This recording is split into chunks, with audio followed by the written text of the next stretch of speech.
Chers auditeurs, bienvenue dans cette nouvelle histoire apaisante, spécialement conçue pour vous accompagner dans votre détente du soir. Ce soir, nous vous proposons un classique d'Agatha Christie, Mrs. McGinty est morte, une enquête captivante du célèbre détective belge Hercule Poirot. Pour optimiser votre confort d'écoute, nous avons adapté le rythme et la narration afin de créer une atmosphère propice à la relaxation, tout en maintenant l'intrigue palpitante qui fait la renommée d'Agatha Christie. Installez-vous confortablement, fermez les yeux et laissez-vous porter par cette histoire policière qui saura, je l'espère, vous tenir compagnie jusqu'à ce que le sommeil vous emporte.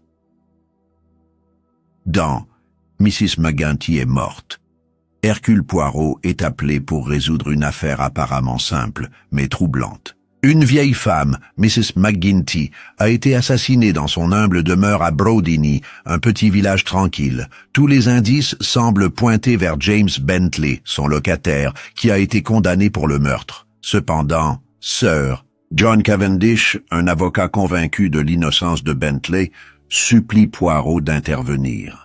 Le détective belge accepte de rouvrir l'enquête, plongeant dans les secrets enfouis des habitants du village. Entre mensonges, jalousie et trahison, Poirot devra démêler une toile complexe pour découvrir la vérité derrière ce crime, apparemment banal. La scène s'ouvre sur un après-midi brumeux à Londres. Hercule Poirot, assis confortablement dans son appartement, sirote une tasse de chocolat chaud tout en réfléchissant au mystère de la vie humaine. Soudain, on frappe à la porte. C'est Sir John Cavendish, un avocat distingué au visage, marqué par l'inquiétude. Il implore Poirot d'examiner une affaire jugée close. La mort de Mrs. McGinty, une modeste femme de ménage assassinée plusieurs mois auparavant. James Bentley, son locataire, a été condamné pour le meurtre. Mais Sir John est convaincu qu'il est innocent. Il explique que Bentley, un homme timide et peu sûr de lui, n'a ni le caractère ni les moyens de commettre un tel acte. Intrigué par cette demande inhabituelle, Poirot accepte de se rendre à Brodini, le village où le drame s'est déroulé. Le voyage en train offre à Poirot l'occasion de réfléchir à l'affaire. Il se rappelle les détails rapportés dans les journaux. Mrs. McGinty avait été retrouvée morte dans sa cuisine, frappée à la tête avec une hache.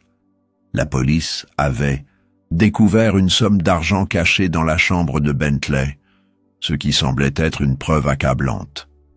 Mais Poirot sent que quelque chose cloche. Il arrive à Brodini sous une pluie fine, prêt à explorer les recoins sombres de cette petite communauté. L'ambiance du village est pesante, comme si les habitants portaient un fardeau commun. Poirot commence par rencontrer Maud Williams, une voisine proche de Mrs. McGinty qui semble nerveuse et évasive. Ses paroles, bien que courtoises, ne sont pas exemptes de contradictions. Poirot note mentalement ses indices, sachant que chaque détail pourrait être crucial.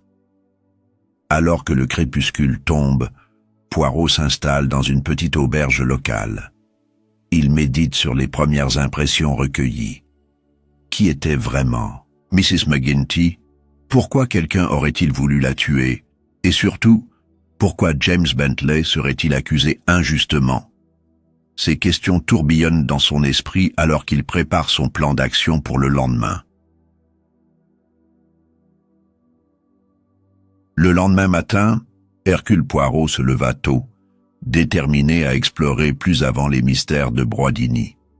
Le village semblait endormi sous une brume légère, mais Poirot savait que derrière cette tranquillité apparente se cachaient des secrets enfouis. Il commença sa journée en se rendant à la maison de Mrs. McGinty, un petit cottage modeste situé à l'extrémité du village. Bien qu'il ait déjà visité les lieux brièvement avec Sir John Cavendish, il souhaitait examiner chaque détail de manière plus approfondie. La maison était désormais vide, abandonnée depuis le meurtre. L'atmosphère y était froide, presque oppressante, comme si les murs eux-mêmes retenaient les échos du drame. Poirot inspecta minutieusement chaque pièce, s'arrêtant particulièrement dans la cuisine où Mrs. McGuinty avait été retrouvée morte. La police avait nettoyé les traces de sang, mais une légère odeur métallique persistait encore, témoignant de la violence qui s'était déroulée ici. Pendant son inspection, Poirot remarqua une rayure sur le sol, presque imperceptible, près du placard sous l'évier. Cela pourrait indiquer qu'un objet lourd avait été traîné ou poussé contre le mur. Intrigué, il nota ce détail dans son carnet, conscient que même les indices les plus infimes pouvaient révéler des vérités cruciales. En poursuivant son examen, il découvrit également une petite fissure dans le cadre de la fenêtre arrière, comme si quelqu'un avait forcé l'ouverture. Était-ce une entrée potentielle pour l'assassin? Ou simplement une coïncidence sans importance? Après avoir terminé son inspection, Poirot décida de rencontrer certains habitants du village. Sa première visite fut pour Eve Carpenter, une femme élégante qui vivait dans une grande maison située à quelques minutes à pied. Elle l'accueillit avec politesse, mais son regard fuyant et ses réponses évasives attisèrent immédiatement la curiosité de Poirot. Lorsqu'il mentionna Mrs. McGuinty, Eve sembla mal à l'aise et changea rapidement de sujet, prétextant une réunion urgente. Cette réaction confirma à Poirot que cette femme cachait quelque chose.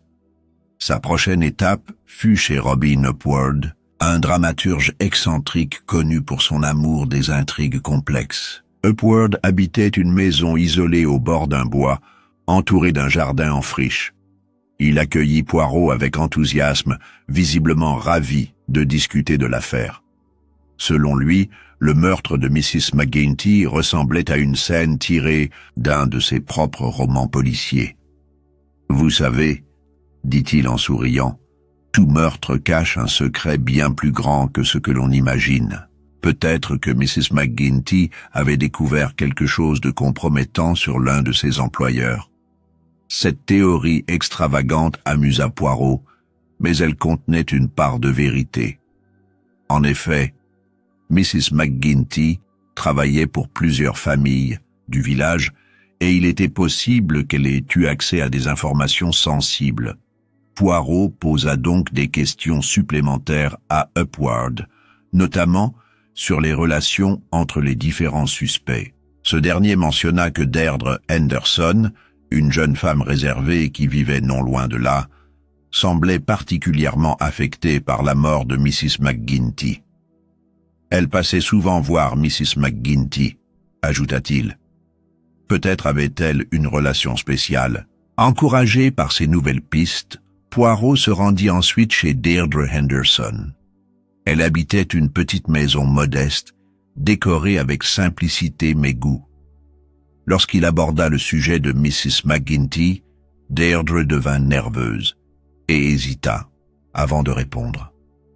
Finalement, elle admit que la victime avait mentionné un secret dangereux, peu avant sa mort. Elle m'a dit qu'elle savait quelque chose qui pouvait ruiner quelqu'un, murmura Deirdre. Mais elle n'a jamais précisé de quoi il s'agissait. Cet aveu intrigua Poirot, qui sentit qu'il touchait à quelque chose d'important. Il continua ses investigations en rencontrant d'autres habitants du village, chacun apportant de nouvelles pièces au puzzle. Parmi eux, Maud Williams, une voisine proche de Mrs. McGuinty, semblait particulièrement inquiète. Elle prétendait ne pas connaître grand-chose sur la vie privée de la victime, mais ces contradictions flagrantes attirèrent l'attention de Poirot. À la fin de la journée, épuisé mais satisfait, Poirot regagna son auberge. Il passa plusieurs heures à organiser les informations recueillies, reliant les différents éléments entre eux. Chaque suspect semblait avoir un lien avec Mrs. McGuinty, direct ou indirect, et chacun avait potentiellement un motif pour la tuer. Mais lequel d'entre eux était capable de commettre un acte aussi brutal? Et pourquoi James Bentley aurait-il été accusé à tort? Ces questions tourbillonnaient dans son esprit alors qu'il fermait les yeux, prêt à affronter une nouvelle journée d'enquête.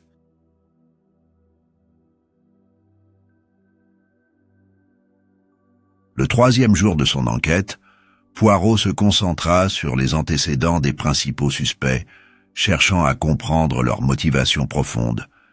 Il commença par Deirdre Henderson, dont les réticences lors de leur précédente rencontre avaient suscité son intérêt. Après avoir obtenu son accord, il examina les affaires personnelles de Mrs. McGuinty que Deirdre avait conservées, espérant y trouver des indices. Parmi les objets récupérés, Poirot découvrit une vieille photographie jaunie représentant une jeune femme souriante aux côtés d'un homme en uniforme militaire. Le cliché semblait remonter à plusieurs décennies, peut-être même à la guerre. Intrigué, Poirot montra la photo à Deirdre, qui secoua la tête. « Je ne sais pas qui c'est », avoua-t-elle. Mrs. McGuinty l'avait rangée dans un tiroir, mais elle n'a jamais parlé de cette personne. Déterminé à identifier la femme sur la photo, Poirot interrogea d'autres habitants du village. Lorsqu'il montra l'image à Eve Carpenter, celle-ci pâlit légèrement avant de détourner le regard.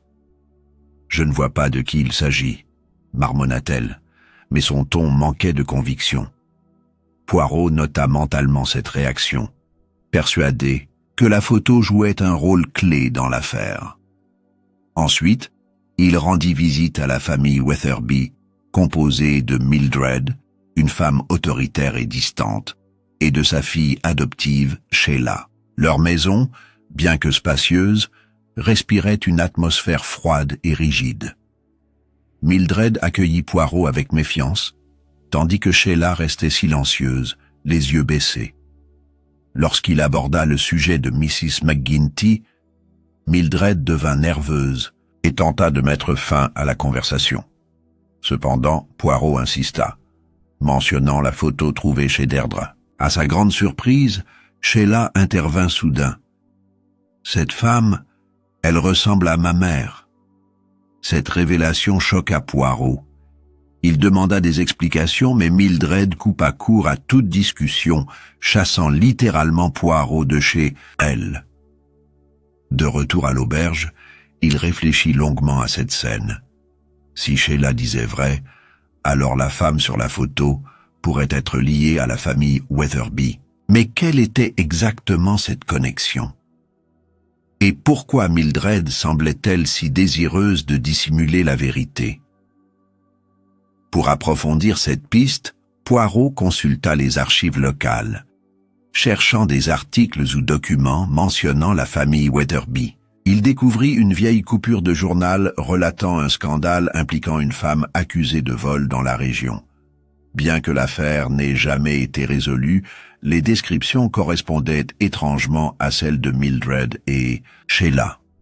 Poirot comprit alors que le passé de cette famille recelait des secrets bien gardés.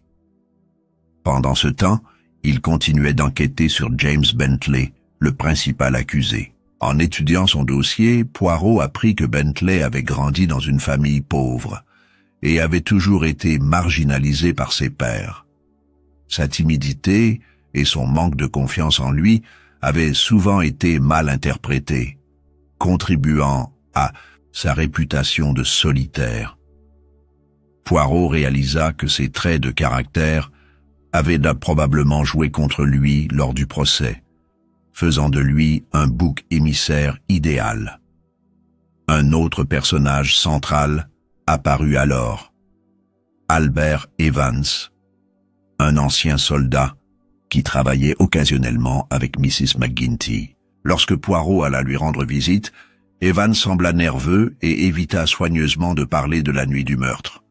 Son comportement renforça les soupçons de Poirot, qui sentit que cet homme en savait plus qu'il ne voulait admettre. Alors que le chapitre se terminait, Poirot rassembla toutes les informations recueillies. Chaque suspect semblait lié à Mrs. McGuinty d'une manière ou d'une autre, et chacun avait un motif plausible pour la tuer. Cependant, aucun ne correspondait parfaitement au profil du meurtrier. Poirot réalisa que la solution résidait dans un détail qu'il n'avait pas encore identifié, un fil invisible reliant tous les protagonistes de cette sombre histoire.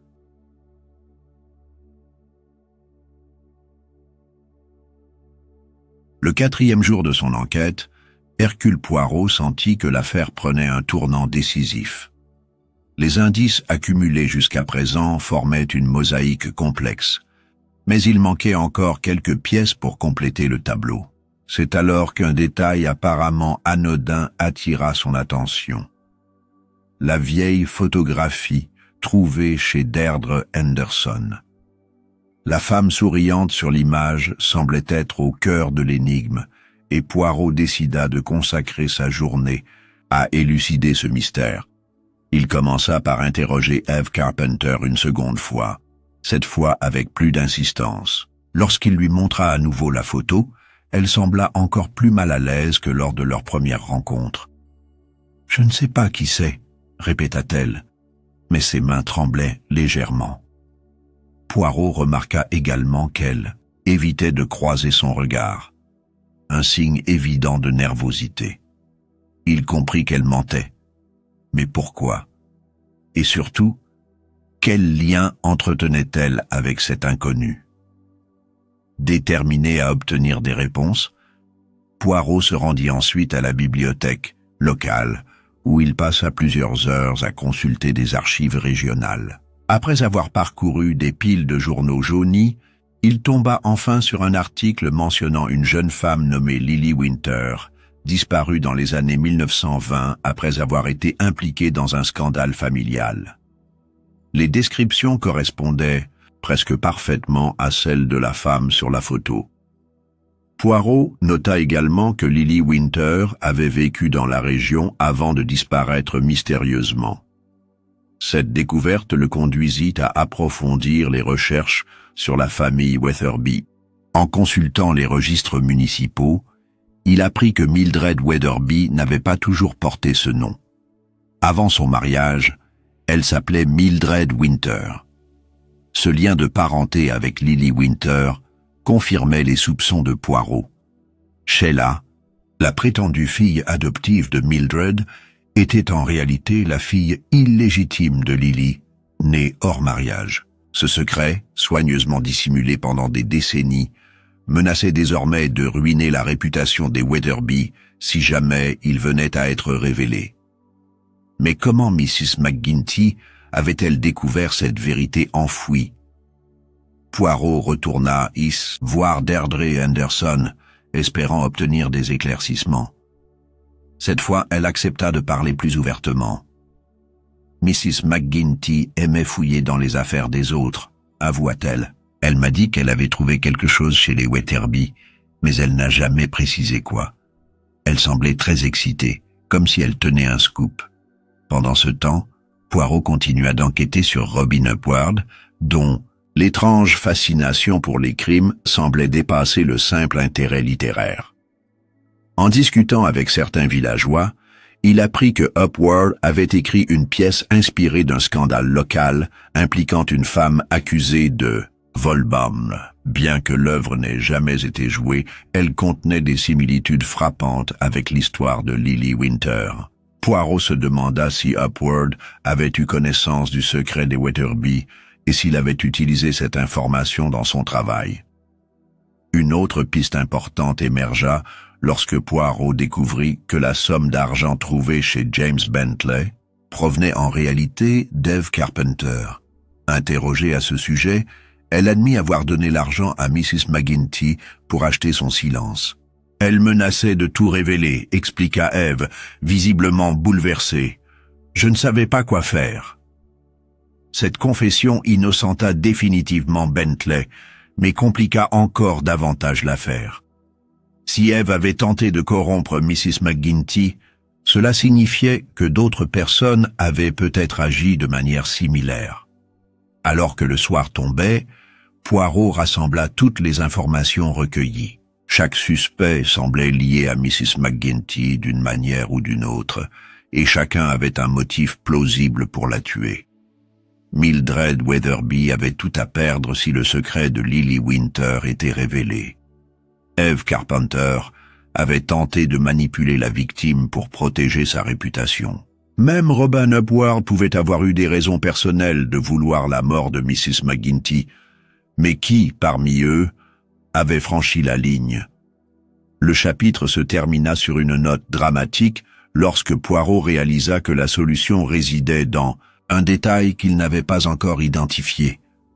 Il savait que le meurtrier avait probablement agi sous le coup de la panique, mais il lui restait à relier tous les fils pour identifier le coupable.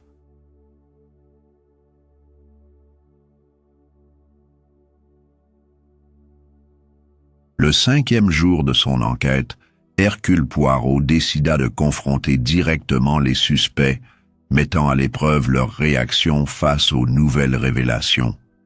Il commença par Mildred Weatherby, qu'il invita à une conversation privée dans sa maison.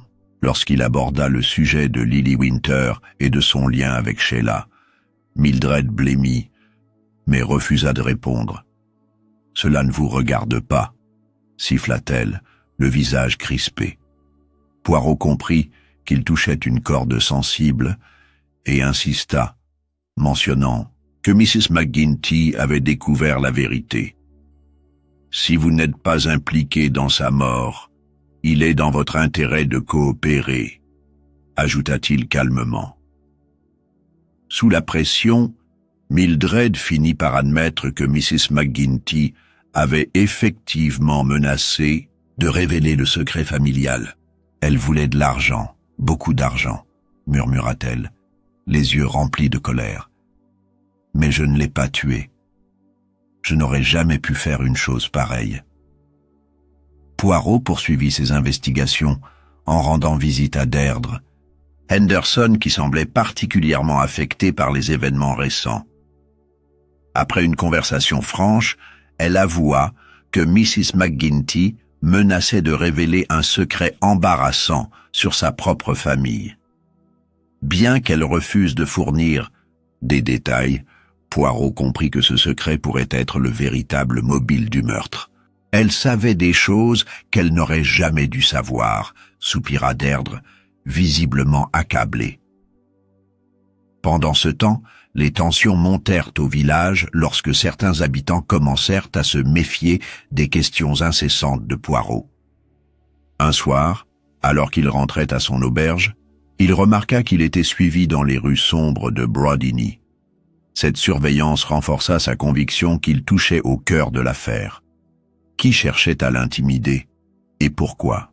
Pour clarifier la situation, Poirot organisa une réunion informelle avec plusieurs suspects, sous prétexte de discuter de l'affaire. Il observa attentivement leurs interactions, notant les regards fuyants et les silences gênés. Chaque détail lui permettait de mieux comprendre les dynamiques entre eux, mais la solution finale restait insaisissable. À la fin du chapitre, Poirot annonça qu'il connaissait l'identité du meurtrier et qu'il révélerait tout lors d'une réunion publique le lendemain.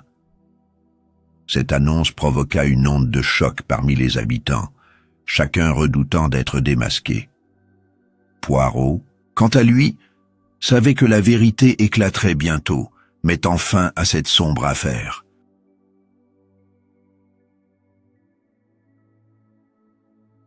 Le 6e et dernier jour de son enquête, Hercule Poirot réunit tous les suspects dans la salle communale de Broadini. L'atmosphère était tendue, chacun redoutant ce que Poirot allait révéler. Avec son style inimitable, il commença par reconstituer les événements qui avaient conduit au meurtre de Mrs. McGuinty. Mrs. McGuinty, expliqua-t-il, n'était pas simplement une femme de ménage. Elle était une observatrice attentive, capable de découvrir des secrets que d'autres préféraient garder enfouis. Parmi ces secrets figurait l'identité de Sheila Weatherby, la fille illégitime de Lily Winter.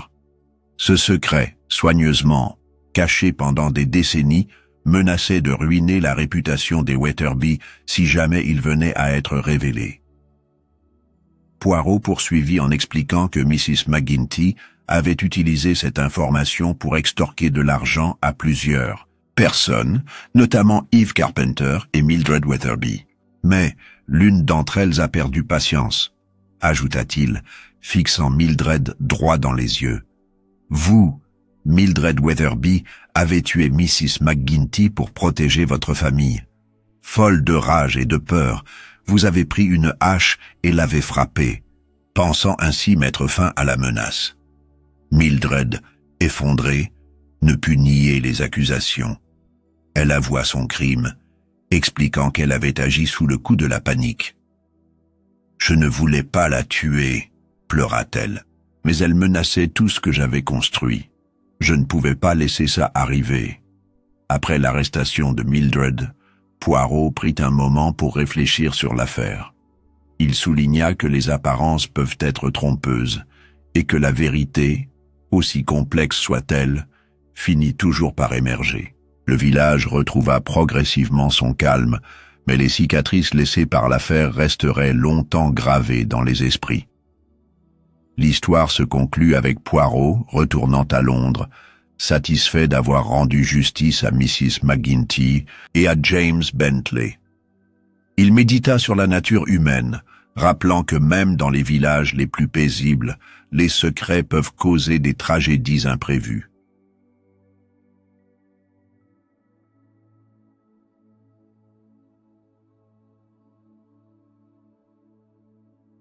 Chers auditeurs, nous voici arrivés à la fin de cette histoire captivante. Mrs. McGinty est morte, où Hercule Poirot a une fois de plus prouvé que la vérité, aussi enfouie soit-elle, finit toujours par éclater au grand jour. J'espère que cette enquête pleine de rebondissements vous a tenu en haleine, tout en vous offrant un moment de détente et d'évasion.